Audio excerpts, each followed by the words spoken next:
Hello, welcome to my YouTube channel easy electrical study.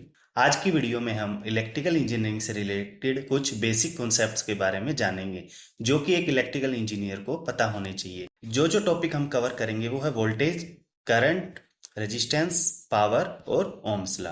तो चलिए, life में voltage, current और रेजिस्टेंस के बारे में तो काफी सुना होगा। अगर आप इलेक्ट्रिकल से रिलेटेड है तो आपका डेली इन सब से पाला पड़ता हो। पर ये है करंट से। करंट क्या है? Current basically flow of electrons होता है किसी एक स्पेसिफिक पाथ में।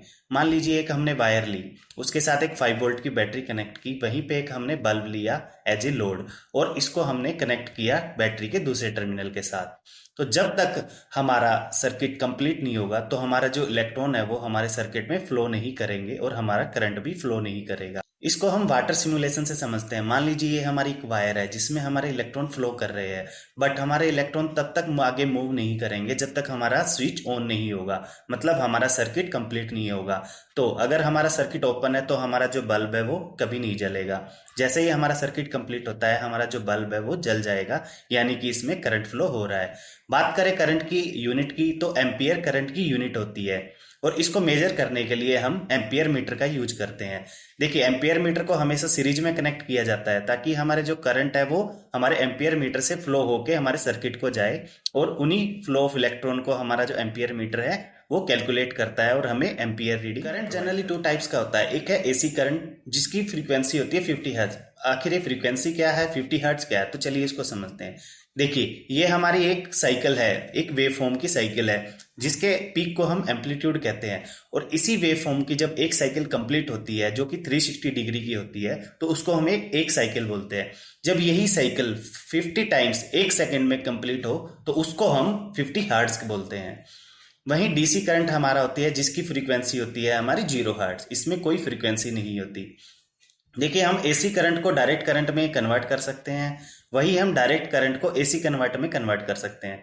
अगर आपको जानना है कि डायरेक्ट करंट को एसी करंट में कैसे कन्वर्ट करते हैं तो आप हमारे चैनल पर जाके हमारी ये वीडियो देख सकते हैं। अब हम देखेंगे वोल्टेज क्या होती है। वोल्टेज बेसिकली एक फोर्स होता है जो कि हमारे इलेक्ट्रॉन को फ्लो करने के लिए रिक्वायर होता है। मान लीजिए एक पाइप है जिसमें हमारा वाटर भरा हुआ है जिसको हम एज ए वायर और इलेक्ट्रॉन मान लेते हैं। जब तक इसके पीछे हम कोई फोर्स नहीं लगाएंगे तब तक हमारे जो इलेक्ट्रॉन है वो फ्लो नहीं करेंगे हमारे सर्किट में।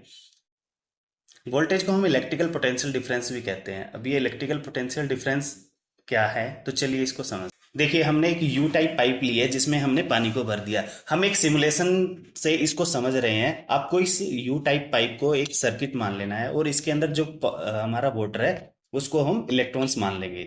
अगर हमारा सर्किट भी कंप्लीट होगा तो भी हमारे इलेक्ट्रॉन्स फ्लो नहीं करेंगे क्योंकि इसमें इलेक्ट्रॉन्स है लेकिन उनके पास कोई एनर्जी या पावर नहीं है या कोई एक्सटर्नल फोर्स नहीं है जिससे हमारे जो इलेक्ट्रॉन है वो मूव कर पाए। इसी के लिए हमें पोटेंशियल डिफरेंस क्रिएट करना पड़ता है हमारे सर्किट में। अब पोटेंशियल डिफरेंस क्या है? मान लीजिए हमारे एक सर्किट की में हम एक तरफ से फोर्स लगाते हैं तो हमारा वाटर जो है वो दूसरी तरफ से अप जाता है। इसी को अगर हम इलेक्ट्रिकल में ले तो अगर हम एक साइड से इलेक्ट्रिकल फोर्स दे रहे हैं यानी वोल्टेज प्रोवाइड कर रहे हैं तो हमारे जो इलेक्ट्रॉन है वो हमारे सर्किट में मूव कर रहे हैं।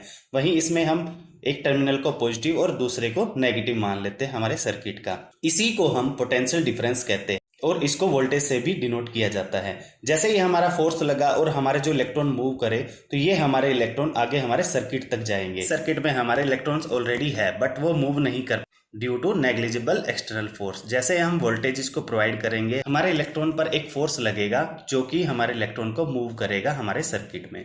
वोल्टेज को हम हमेशा सर्किट के क्रॉस में चेक करते हैं ताकि हम हमारा पोटेंशियल डिफरेंस जो क्रिएट हुआ उसको मेजर कर पाए। वोल्टेज की यूनिट की बात करें तो वो होती है वोल्ट। वोल्टेज 2 टाइप्स के रहते हैं हमारे। एक सिंगल फेज जो कि 220 वोल्ट होती है, सेकंड है हमारी 3 फेज जो कि 440 वोल्ट होती है। 220 वोल्ट को हम ज़्यादातर सिंगल फेज जो हमारी घरों में यूज होती है, वहीं 3 फेज 440 वोल्ट की बात करें तो इसको हम यूज ट्रांसमिशन और डिस्ट्रीब्यूशन। वोल्टेज को हम स्टेप अप या स्टेप डाउन भी कर सकते हैं। जो वोल्टेज को स्टेप अप स्टेप डाउन करते हैं उस डिवाइस को हम ट्रांसफार्मर कहते हैं। जैसे हम देखते हैं कि हमारे ट्रांसमिशन और डिस्ट्रीब्यूशन के लिए हम 11,000 वोल्ट 33,000 वोल्ट यूज करते हैं जिससे हमारे लॉसेज को हम बचा पाएं ट्रांसमिशन और डिस्ट्रीब्यूशन के दौरान। अब हम जानते हैं इलेक्ट्रिकल पावर क्या है। देखिए, किसी भी काम करने के लिए हमें कुछ ना कुछ पावर की रिक्वायरमेंट होती है बट हम यहाँ पे बात कर रहे हैं इलेक्ट्रिकल पावर। तो इलेक्ट्रिकल पावर बेसिकली वोल्टेज और करंट का एक प्रोडक्ट है जिसे हम इलेक्ट्रिकली ऐसे भी शो कर सकते हैं, यानी कि power equal to voltage into current. Power की कुछ और टर्म भी हम पढ़ते हैं, जैसे apparent power, reactive power, real power. बात करें पावर की यूनिट की तो वो होती है वाट। हमारे 1000 वाट में 1 किलोवाट होता है। वहीं 1 आवर्स में जब 1 किलोवाट की रीडिंग को हम नोट करते हैं, जिसको हम जनरली यूनिट बोलते हैं, तो वो हमारी होती है 1 किलोवाट आवर। वहीं अगर इसी यूनिट को, इन्हीं रीडिंग को हम हमारे 24 घंटे के लिए मेजर करें, तो हम किसी भी हमारे इक्विपमेंट या डिवाइस या हमें कहीं भी अगर हमें पावर प्रोवाइड करनी है तो उसका हम डिमांड्स निकाल सकते हैं, क्योंकि ये हमें 24 आवर में पीक लोड, बेस लोड और इंटरमीडिएट लोड प्रोवाइड करता है। अब समझते हैं रेजिस्टेंस क्या है। देखिए, रेजिस्टेंस बेसिकली अगर कोई पाथ है उसके बीच में कोई भी ब्लॉकेज आ जाता है, उसको हम रेजिस्टेंस कहते हैं।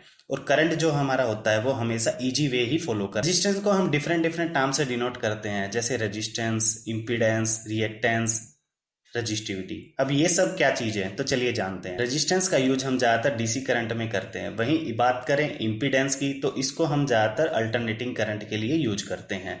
देखिए, रिएक्टेंस क्या होता है। रिएक्टेंस हमारे कैपेसिटर और इंडक्टेंस का जो रिएक्टिव पावर को रोकने वाला जो प्रोडक्ट होता है उसको हम रिएक्टेंस बोलते हैं। वहीं बात करें रेजिस्टिविटी तो हमारी कोई भी मटेरियल है, मान लीजिए हमारी कॉपर की वायर है, तो उसकी इंटरनल कुछ ना कुछ रेजिस्टेंस होती है जिसको हम रेजिस्टिविटी कहते हैं। अब इसको आगे समझते हैं ध्यान से। ये हमारी एक वायर है जिसमें हमारे इलेक्ट्रॉन है जो कि फ्लो कर रहे हैं, बट अगर हमारा इसके बीच में रेजिस्टेंस आएगा तो हमारे इलेक्ट्रॉन मूव नहीं कर पाएंगे और वो एक ही जगह पे वाइब्रेट करेंगे। अगर वो एक ही जगह पे वाइब्रेट करेंगे, इस वजह से वो अपनी एनर्जी को आगे ट्रांसफर नहीं कर पाएंगे और एक ही जगह पे हमारी जो वायर है हीट होने लगेगी। इसलिए हमें जो वायर है वो काफी सोच समझ के चूज करनी चाहिए हमारे डिवाइस के लिए।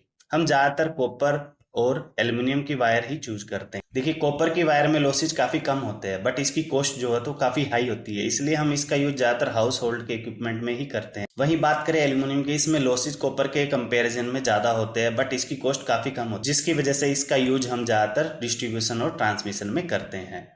अब समझते हैं ओम्स लॉ क्या है। ओम्स लॉ का यूज हम किसी भी सिंपल सर्किट की करंट, वोल्टेज या रेजिस्टेंस को कैलकुलेट करने के लिए यूज करते हैं। मान लीजिए एक हमारा सर्किट है जिसका रेजिस्टेंस है 10 किलो ओम और इसका करंट है 2 एम्पियर। अब हमें इसकी वोल्टेज कैलकुलेट करनी है तो हम ओम्स लॉ का यूज कर सकते हैं। इसके 3 फॉर्मूले रहते हैं। अगर हमें वोल्टेज कैलकुलेट करनी है तो हमें इक्वल टू करंट और रेजिस्टेंस की रिक्वायरमेंट होती है। अगर हम इन वैल्यू को हमारे फॉर्मूले में पुट करते हैं तो जो हमारा रिजल्ट आएगा वो आएगा 20 वोल्ट। इसी तरह हम ओम्स लॉ का यूज करके हमारे सिंपल सर्किट को सोल्व कर सकते हैं, बट ओम्स लॉ की एक लिमिटेशन है, इसको हम डायनेमिक या वेरिएबल लोड्स के लिए यूज नहीं कर सकते। अगर हमारे सर्किट में फिक्स लोड है तभी हम हमारी वोल्टेज और करंट को कैलकुलेट कर पाते हैं। वहीं साथ के साथ ये कॉम्प्लेक्स सर्किट, जो इलेक्ट्रॉनिक कॉम्प्लेक्स सर्किट होता है, उसके लिए यूज नहीं। उम्मीद है आज की वीडियो आपको पसंद आई। अगर अच्छी लगी तो हमारे चैनल को सब्सक्राइब कीजिए और बेल नोटिफिकेशन को दबाइए, जिससे आपको इलेक्ट्रिकल से रिलेटेड और बहुत सारी वीडियो फ्यूचर में देखने को मिलेगी।